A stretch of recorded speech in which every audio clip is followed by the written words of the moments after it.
folks. Thanks for coming out. I'm going to shout at you.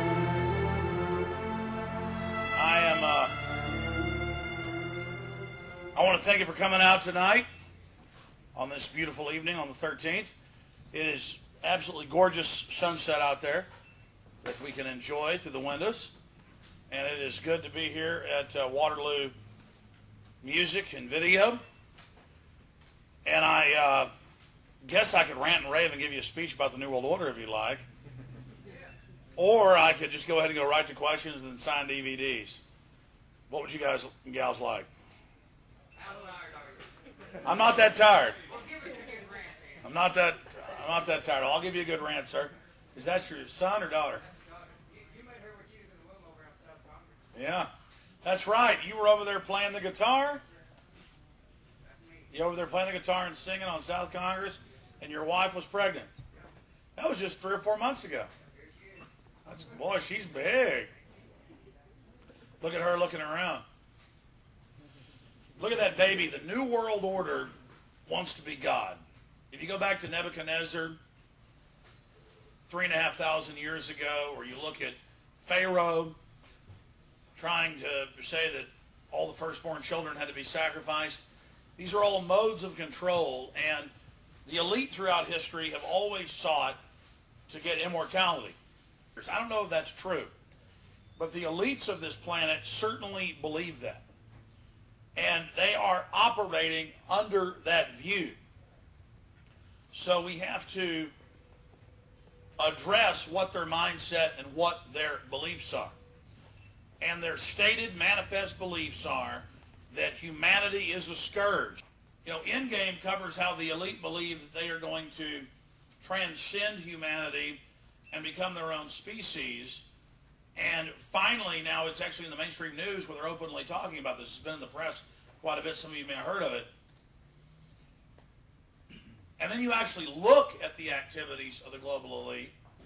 Everything they're doing actually destroys the planet, hurts the environment, and hurts humanity. And the truth is, they're a bunch of inbred, elitist scum who don't have the fortitude to basically, be janitors, much less guiding and controlling our planet.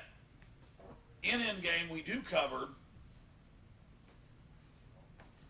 in detail how President Bush, the puppet of this global banking cartel, has declared himself to be above the Congress during any type of emergency. And anybody can check this out for themselves. In the Presidential Decision Directive of May 9th, 2007, President Bush says the Congress isn't involved in the continuity of government. Then a few months later, in Canada, up in Ottawa, he openly announced publicly that the United Nations is going to be over continuity of government and deal with emergencies inside the United States. Just on Friday, they had a senatorial hearing where they equated 9/11 truth, those that question the official 9/11 story, now the majority of Americans, and people like Robert Baer, high-level CIA, saying all the evidence points towards an inside job, that if you say that, you're a terrorist. And then if you say that, you're aiding terrorists. When we're saying the opposite, we're pointing out that the military-industrial complex has the means and the motive, and then all the evidence points towards them carrying out the attack. So at one level, it's very depressing what's happening, but at the other, it's very exciting because we know that they are now being forced to respond and say, okay, we're getting rid of the First Amendment. Okay, we're going to try to curtail the Second Amendment. Okay, you don't have a Fourth Amendment. So from the 10th Amendment to the First Amendment, and right through all 10 of those original amendments, we have an establishment that is openly telling us that we don't have any liberties or any freedoms. They are openly declaring themselves the tyrants.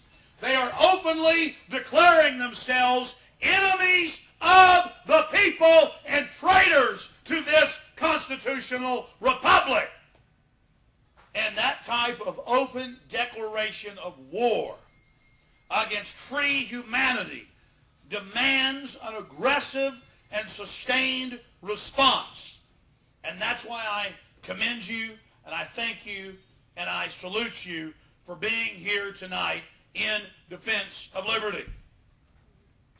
And when you read the Royal Commission, 1944 to 1949, commissioned by the King of England, tens of millions of pounds spent to fund it, and when they talk about their plan for the next 100 years in population reduction and population extermination, they're honest in that key seminal blueprint document.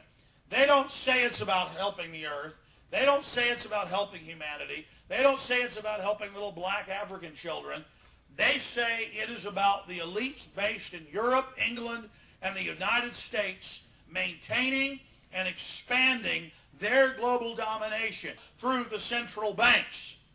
And we know it's going to make their population explode, so we want to stir up wars and famine to kill them off instead of giving them industry and jobs so that they become sustainable. It is actually a recipe that has caused hundreds and hundreds and hundreds, close to 1 billion deaths of infants and young children by their very policy, and has let these third world populations burn down innumerable forests and grasslands and totally destroy the area they live in. The global elite is doing the opposite of what it would take from all the major studies to actually stabilize this planet's multifaceted, multivariate ecosystems. Sometimes these foods we eat, some of these potatoes and corn, might have 50, 60, 70 different species in them. And each time, and I've interviewed Nobel Prize winners, scientists on this subject, read the papers, this is a fact, each time they change one gene in those crops, they can control that expression and that gene and what it does, but that it randomly, each time the plants replicate, creates thousands of new random mutations, and in every case creates new amino acids that have never existed on this planet. There was 54 amino acids just a decade ago. There are hundreds now. Our bodies can't absorb them. They're poisoning us. They're poisoning the environment. These cross-species engineer hybrids are jumping all through different species layers and have spread across the globe.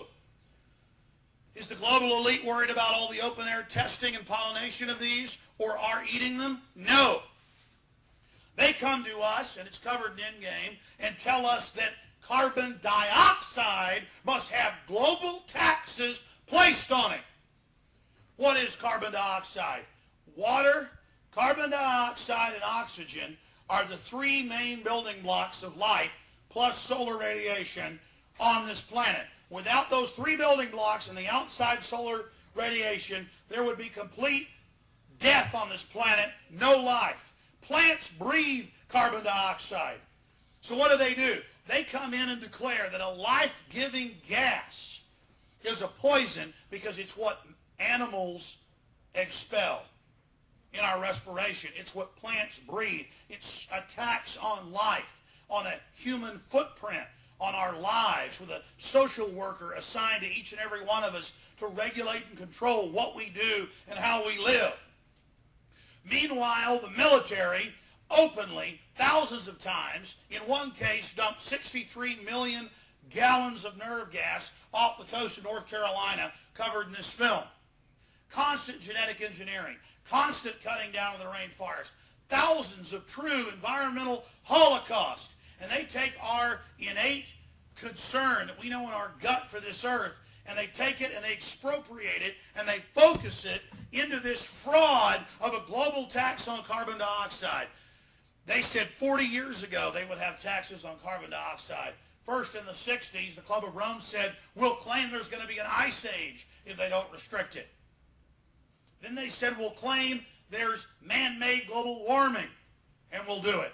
When NASA studies and all the studies that no one trumpets shows that the sun has been intensifying in its thermal output in the last 20 years and is intensifying and growing in how much energy it puts out. That is what is in tune, causing more life on the planet, more plankton blooms that then expel more carbon dioxide, that then put more oxygen into the environment. Oxygen and carbon dioxide are very small pieces of our biosphere. They are key life-giving gases. And when you find out that Al Gore and the rest of them, whether they believe it or not, the top scientists above it know what they're doing, and when you read the actual UN, Club of Rome, Bilderberg Group documents about how they cold-bloodedly are setting up this tax, you realize they're doing nothing about all the serious environmental problems we face, and they're simply giving us a solution that is a fraud.